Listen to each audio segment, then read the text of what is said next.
In 2016, a team of scientists from the Technical University of Athens carried out a project of renovation to the Holy Sepulcher.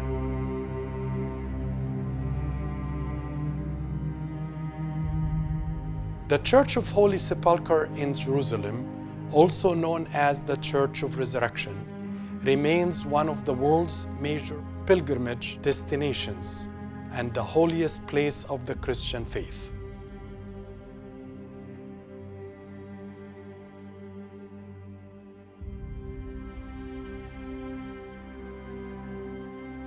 During that project, the marble slab on the tomb of Christ was removed.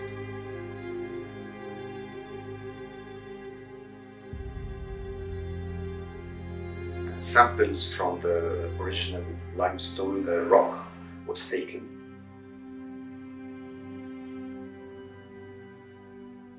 Analysis using a technique called OSL, short for optically stimulated luminescence, confirmed the dating of the cement to the reign of Roman Emperor Constantine, confirming Christian tradition regarding the subject. Samples from other areas of the Holy Sepulchre were also dated using the same technique and confirmed the later stages of building and renovation known from tradition. For centuries, every year in Jerusalem, tens of thousands of Christians from all over the world travel and crowd into the Church of the Holy Sepulchre to witness in anticipation the miraculous moment of the Holy Fire appearing from the tomb of Jesus, or what's known in Greek as the Holy Light.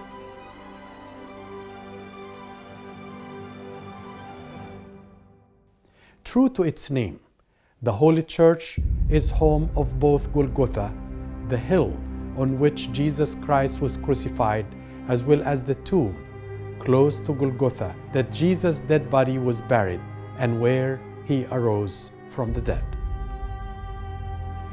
This remarkable miracle takes place in the same manner, in the same place, and at the same time every year, on the eve of the Orthodox feast of the Holy Resurrection, or otherwise known as Bright Saturday. The crowded church erupts in an overwhelming level of emotions, from gasps and cheers to sobs and tears in celebration of the miracle. The one dark and dim church is now immensely lit up as the fire immediately spreads throughout the church, then throughout Jerusalem, and then into the world. Interestingly, the first written account of the Holy Light at the Church of Resurrection dates from the 4th century, but authors wrote about the events that occurred in the 1st century. St. George of Nyssa and St. John Damascene narrated how the Apostle Peter saw the Holy Light in the Holy Sepulchre 1 year after Christ's resurrection, 34 AD.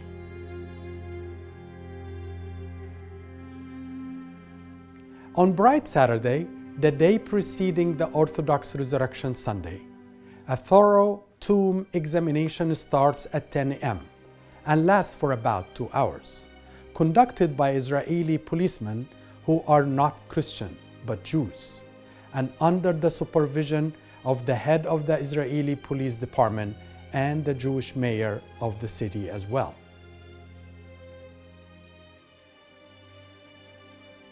The delegation authorities search the sepulchre, and the edicule, which houses the tomb of Christ, is inspected 3 times for any flammable objects.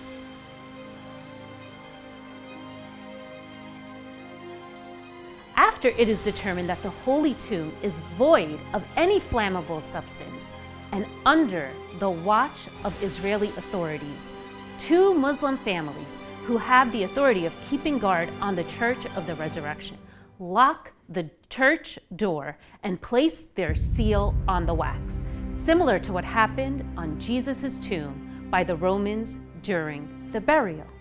The Gospel recounts of the Roman guards that went to seal the tomb of Jesus so that his disciples would not steal his body and claim he had risen.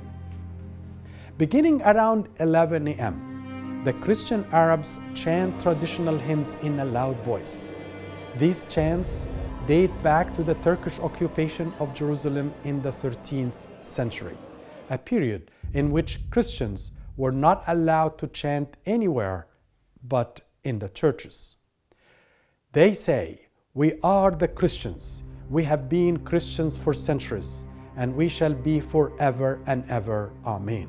The ceremony starts at noon of the Holy Saturday, when the Greek Orthodox Patriarch of Jerusalem with his escort archbishops, priests, deacons, and the Armenian Patriarch, followed by the Coptic Metropolitan and his monks and deacons, followed by the Syrian delegates, gather before the Holy Tomb while it is enclosed and sealed. After the prayer and praises, the Holy Tomb is unsealed, and the Patriarch takes off his pontifical vestments and remains only with his white, pocketless tunic. He takes extinct 3 sets of 33 candles representing Jesus' age on earth and enters the Holy Tomb. All the lamps are off, and nothing is on in the Holy Tomb or the Holy Sepulcher. The congregation and crowd outside powerfully chant in one voice, "Lord have mercy, Kyrie eleison." Once the Greek Patriarch comes out with the divine flame, a roar resounds in the church as everyone witnesses the Greek Patriarch coming out with the divine flame. The bundled candles are lit up and shining brightly in the darkness.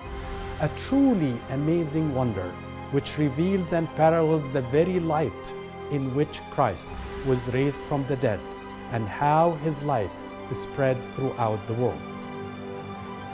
The church bells begin to ring throughout Jerusalem as the holy light is not only distributed by the Archbishop to the faithful, but operates also by itself.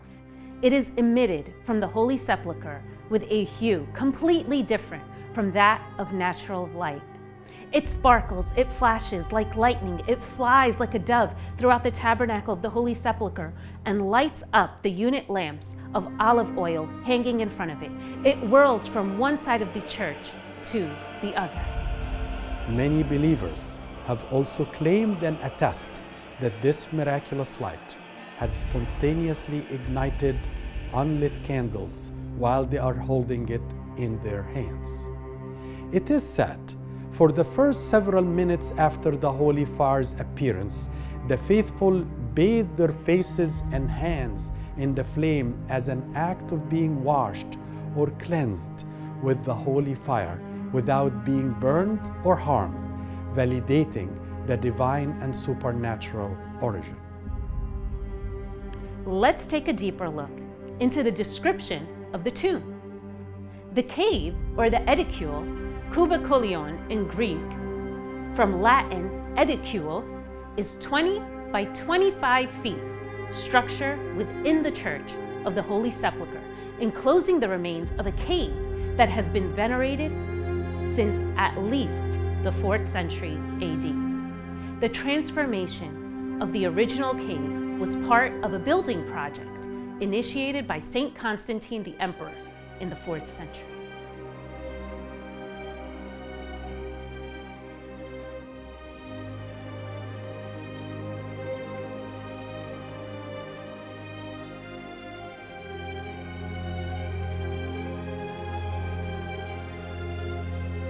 In an interview in 1988 with his beatified Patriarch of Jerusalem, Diodorus, who was the Patriarch of Jerusalem from 1980 to 2000.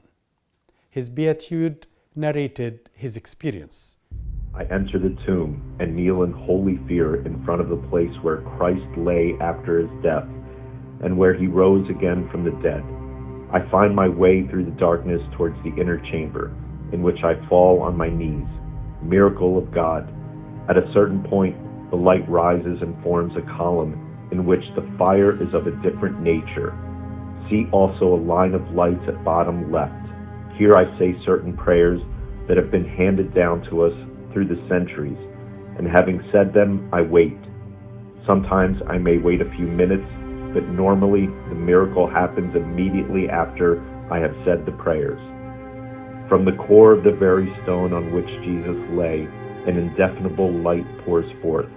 It usually has a blue tint, but the color may change and take many different hues. It cannot be described in human terms. The light rises out of the stone as mist may rise out of a lake. It almost looks as if the stone is covered by a moist cloud, but it is light. This light each year behaves differently. Sometimes it covers just the stone, while other times it gives light to the whole sepulcher so that people who stand outside the tomb and look into it will see it filled with light. The light does not burn. I have never had my beard burnt in all the 16 years I've been Patriarch in Jerusalem and have received the holy fire. The light is of a different consistency than normal fire that burns in an oil lamp. At a certain point, the light rises and forms a column in which the fire is of a different nature, so that I am able to light my candles from it.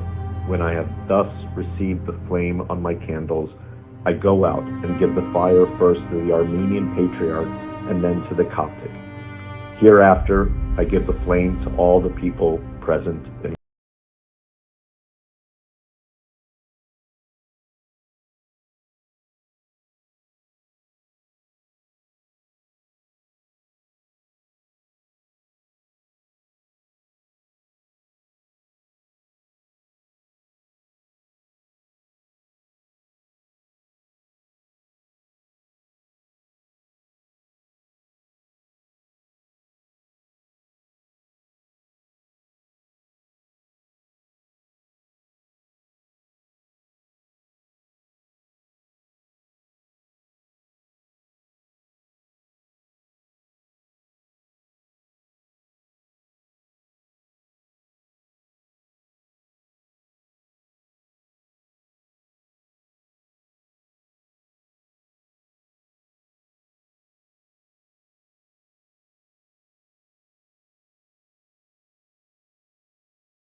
one is expected. The same source also tells that a governor brought a copper wire instead of a wick, in order that it won't ignite and the whole thing would fail to occur.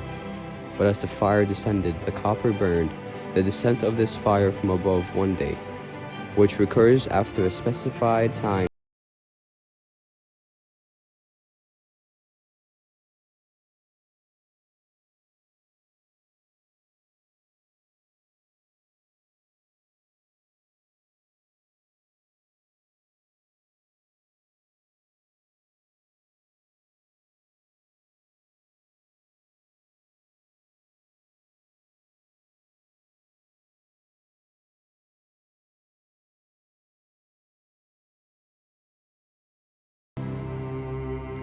To answer that question, we have to really take a look at all of the facts, especially if we're going to make a claim like this. So let's just review a couple of things. The first thing is that the person who goes into the tomb to receive the holy fire, they're thoroughly searched. And this is by non-Christian security. So the security guards don't have any motive here. They're just searching the person going into the tomb to make sure that they're not carrying anything with them. Additionally, the tomb itself is also searched, right? Also by non-Christian security. So everything's being searched, everything's being done in a very controlled manner. So it doesn't really make sense that we say the person who's receiving the holy fire is bringing with them white phosphorus or organic solvent. This can be dismissed. Also, let's think about when white phosphorus was actually discovered. It was discovered in the late 1600s. And we know this miracle has been happening for many hundreds of years, not just starting from the 1600s. So again, it doesn't make sense that this started happening after the 1600s, and then you wouldn't be able to explain all the previous years. In addition, you would also need a steady supply of white phosphorus every year to the same place for hundreds of years. And this would have to happen without being caught, without having a mishap. For example, there's no reports, historically speaking, of white phosphorus being shipped to this area or being handled incorrectly. Remember, white phosphorus, if it's not handled correctly, it's going to self-ignite or explode. And so there are none of those reports, historically speaking, either.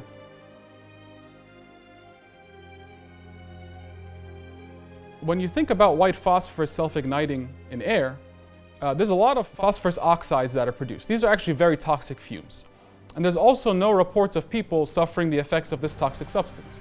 People breathing this in and going back home to their home countries or their homeland and having the lingering effect. So none of these reports are present, historically speaking, either.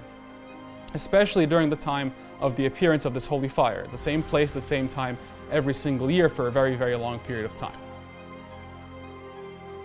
And the final point is that a flame that self-ignites using white phosphorus in air would still burn objects right away because it's a normal flame. It's at a high temperature. And so if you take a candle that was dipped in white phosphorus and touched it to your body, you would burn yourself. But we see with the holy fire, the fire doesn't burn for some period of time. So that's not consistent with the use of white phosphorus in a candle. So if we take all of these points together, it would lead us to believe, beyond a reasonable doubt at least, that the holy fire is not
Spirometer measurement.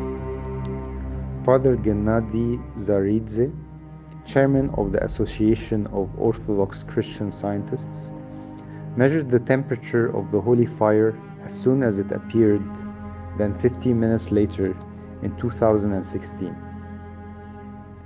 He found that the temperature was lower for the first measurement, 42 degrees Celsius, then higher for the second measurement, 320 degrees Celsius. We could only find information on this measurement in online news articles. Not enough information is given about the details of the measurement and whether the necessary corrections were made to ensure a correct temperature reading. However, one could deduce from the available information that the measurement indicates a higher temperature of the fire 15 minutes after ignition. I used a pyrometer and it registered the temperature of the holy fire right after its descent. At once, I washed my face with this fire, and it did not burn, and measured its temperature. And it turned out that the average temperature of the fire that I was holding and the fire being held by my neighbors was 42 degrees Celsius. 15 minutes later, I measured the temperature again, and it had reached 320 Celsius by that time. I don't have the slightest doubt that the holy fire is a work of the grace of God. It's sort of divine mercy on the sinful world.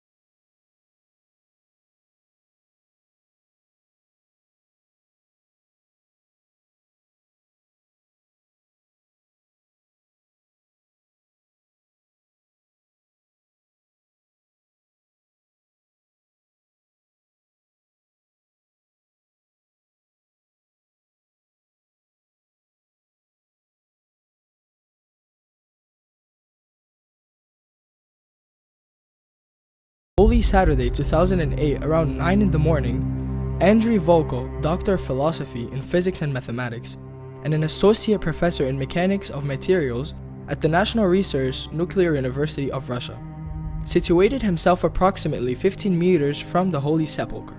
His basic priority was to record the phase of electromagnetic radiation at specific frequencies using the oscilloscope. For 12 years before, he has been studying the so-called low-heat plasma. He succeeded to record both low-heat plasma as well as electromagnetic and low electrical discharge, and both coincided with the timing of the emergence of the fire. He reported, at Eastern Time, at Jerusalem, as a rule, there are no storms, the weather is clear. And the Church of the Resurrection is made of various materials, marble, calcium rock, and wood. It has been built without a uniform plan and has a multitude of various auxiliary spaces. This is why the suspicion that a huge transformer necessary for the accumulation of electrical load and its subsequent discharge had initially been placed inside the church is simply unrealistic. Another strange event that should put many of the critics' claims to rest occurred on Holy Saturday, 1579. According to the church chronicles of the city of Jerusalem, a group of Turkish soldiers forbade the Orthodox entry into the Church of Resurrection. The crowd of the faithful remained in the church courtyard throughout the entire day and even after sun had set.